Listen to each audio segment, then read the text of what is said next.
Assalamualaikum warahmatullahi wabarakatuh. Untuk pertemuan kedua kelas 7 kita akan bahas lanjutan yang kemarin, yakni tentang jaringan organ, sistem organ, dan organisme.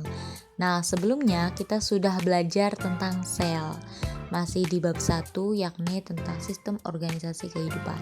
Jaringan merupakan kumpulan sel yang fungsi dan strukturnya sama. Jaringan terbagi jadi dua, ada jaringan tumbuhan dan jaringan hewan. Nah, sistem organisasi kehidupan kemarin sudah dibahas.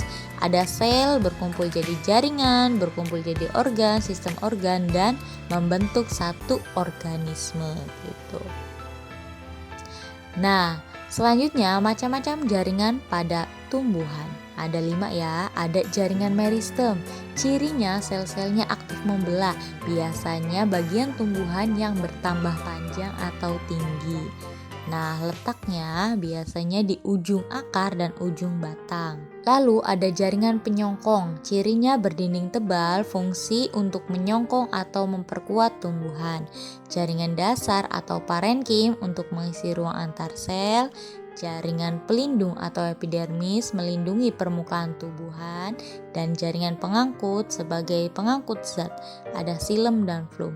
Nah, di sini ada gambar. Ini bagian akar ya, kalau diperbesar seperti itu. Nah, bagian paling luar ada jaringan epidermis atau yang berfungsi melindungi jaringan yang ada di bawahnya. Lalu ada jaringan dasar atau parenkim, itu mengisi ruang antar jaringan. Lalu di dalamnya baru ada jaringan pengangkut, ada silem dan flum. Bagian dalam silem fungsi mengangkut air dari tanah ke daun. Nah, flum mengangkut hasil fotosintesis. Nah, macam-macam jaringan pada hewan.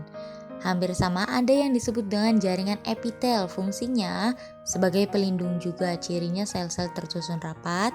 Jaringan ikat atau penyongkong mengikat jaringan lain. Contoh ada jaringan tulang, jaringan darah, jaringan limfa. Ada jaringan otot, fungsi untuk alat gerak aktif tubuh. Nah, contohnya ada otot polos, otot jantung, dan otot rangka. Nah, selain itu ada jaringan saraf, tersusun dari sel saraf, terhubung ke sistem saraf pusat seperti otak dan sumsum tulang belakang. Selanjutnya ada jaringan manusia dan hewan. Nah, di sini ada gambarnya ya. Ada jaringan epitel, cirinya tadi tersusun rapat ya, dan ada inti selnya untuk melindungi untuk epitel. Nah, jaringan ikat mengikat jaringan satu dengan yang lainnya. Nah, gambarnya seperti itu. Silakan digambar ya. Lalu ada jaringan saraf, fungsinya untuk mengendalikan sistem saraf tubuh. Nah, lalu ada jaringan otot, terbagi jadi 3, otot polos, otot lurik, dan otot jantung. Nanti untuk lebih lengkapnya, untuk materi otot bisa dibahas di kelas 8. Nah, lalu ada yang disebut dengan organ.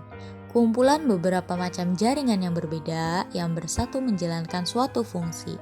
Organ pada tumbuhan ada akar, batang, daun, buah, bunga, dan biji. Nah, di sini gambar-gambarnya kamu pasti udah sering ya melihat. Untuk organ pada hewan atau manusia ada jantung, ginjal, usus, paru-paru, hati, dan lambung. Nah, ini gambarnya jangan sampai tertukar. Ini adalah organ tubuh kamu ya. Jantung, paru-paru, hati, lambung, otak, ginjal, dan lain-lain. Nah, selain itu ada yang disebut dengan sistem organ, bentuk kerjasama antar organ untuk melakukan fungsi tertentu.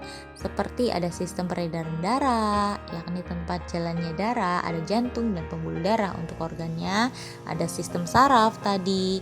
Nah, disusun oleh jaringan-jaringan saraf, ada sistem pernapasan disusun organnya oleh hidung dan paru-paru dan lain-lain. Ada sistem pencernaan. Nah, ini untuk mencerna makanan. Nah, apa saja disusunnya? Ada mulut, hati, lambung, usus, dan lain-lain. Nah, ada juga sistem rangka. Itu berisi kumpulan tulang-tulang dan sistem muskular, kumpulan otot. Nah, di sini ada gambarnya. Contoh ada sistem pernapasan terdiri dari organ hidung, laring, trakea, dan paru-paru. Sistem saraf otak, saraf tepi, sumsum tulang belakang. Sistem pencernaan ada mulut, kerongkongan, usus halus, usus besar, rektum, dan anus.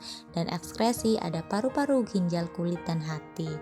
Nah, untuk yang organ pada tumbuhan atau sistem organ pada tumbuhan, ada sistem organ pernapasan. Nah, tumbuhan juga bernapas nih melalui stomata, lentisel, dan akar. Proses transportasi dibantu oleh organnya daun, batang, dan akar. Dan sistem organ gerak itu ada daun, batang, dan lain-lain. Nah, yang terakhir ada yang disebut dengan organisme. Kumpulan sistem organ akan membentuk satu organisme. Sedangkan pengertian organisme itu kumpulan sistem organ yang membentuk suatu kesatuan individu atau satu makhluk hidup.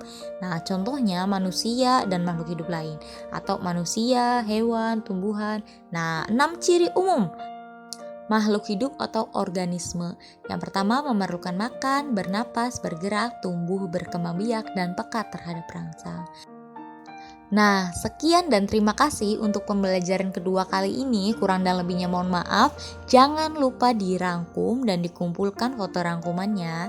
Sekian, wassalamualaikum warahmatullahi wabarakatuh. Jaga kesehatan, dadah.